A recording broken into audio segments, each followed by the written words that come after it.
अस्सलामुअलैकुम। आलमी मरकज़ मरकज़ी खानका तारिक जहांगीरी से मैं मियां हुज़ूर का साहबजादा और खलीफा हकीम शारिक अहमद तारिकी जहांगीरी आज एक बार फिर आपकी खिदमत में हाजिर हूँ। आज का जो हमारा टॉपिक है वो किसी की औलाद या किसी का शौहर या किसी की बीवी या किसी का भाई अगर किसी के साथ नाजायज़ ताल्लुकात रखता है और उनके घर वाले उस ताल्लुक़ को लेके परेशान हैं और हर मुमकिन कोशिश के बाद भी वो ताल्लुक़ तर्क नहीं हो रहा, वो ताल्लुक़ ख़त्म नहीं हो रहा। तो आज का जो हमारा टॉपिक है,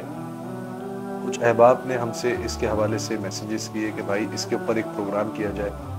और हम शदीद परेशानी में मुब्तला हैं कि कोई वजीफ़ा या कोई अमल ऐसा बताया जाए कि हम उसको करें तो हमारा जो भाई है वो नाजायज़ ताल्लुकात ख़त्म करके राह रास्त पे आ जाए, अल्लाह रब्बुल इज़्ज़त उसको हिदायत अता कर दे। तो आज का जो अमल है, आज का जो टॉपिक है वो यही है कि जो लोग किसी दूसरे से नाजायज़ ताल्लुकात रखते हैं उन नाजायज़ ताल्लुक़ को ख़त्म कैसे किया जाए। 21 दिन का अमल होगा, जो अहबाब इसको करेगा इंशाअल्लाह इसका जो असर है, इसका जो रिज़ल्ट है वो खुद इंशाअल्लाह देखेगा।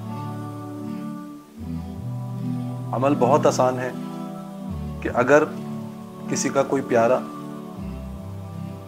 किसी नाजायज़ ताल्लुक़ के शिकंजे में फंस चुका है और उसके जो अहबाब हैं वो अपने प्यारे को उस शिकंजे से निकालना चाहते हैं, तो उनको चाहिए कि रोज़ाना तहज्जुद की नमाज के फ़ौरन बाद तहज्जुद की नमाज पढ़ें। उसके बाद सूरे अल-माइदा की आयत नंबर 100 21 मरतबा रोज़ाना पढ़कर किसी मीठी चीज़ पे, चीनी पर, इलायची पर या इतर पर या किसी भी मीठी चीज़ पर दम करें और उस मीठी चीज़ को सामने रख कर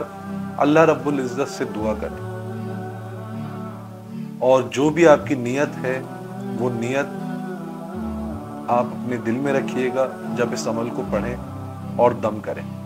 तो 21 दिन के अंदर अंदर इंशाअल्लाह आप इस अमल का कमाल देखेंगे कि उस शख्स का दिल वो दूसरे शख्स से फिरना शुरू हो जाएगा। इसकी इजाज़त आम है, जो अहबाब इस अमल को करना चाहते हैं, इस वजीफ़े को पढ़ना चाहते हैं, इसकी तरतीब जानना चाहते हैं, इसके अलावा और तफसीलात जानना चाहते हैं, तो वो राब्ता कर सकते हैं हमारे सोशल मीडिया प्लेटफॉर्म्स पर, यूट्यूब पे कमेंट सेक्शन के ज़रिए, व्हाट्सएप पे ग्रुप्स के ज़रिए, व्हाट्सएप में नंबर्स के ज़रिए, इसके अलावा फेसबुक पे आप हमसे रब्ता कर सकते हैं और इनकी डिटेल्स, इनकी प्रॉब्लम्स हमारे साथ शेयर करके इनका बाकायदा इलाज भी करवा सकते हैं।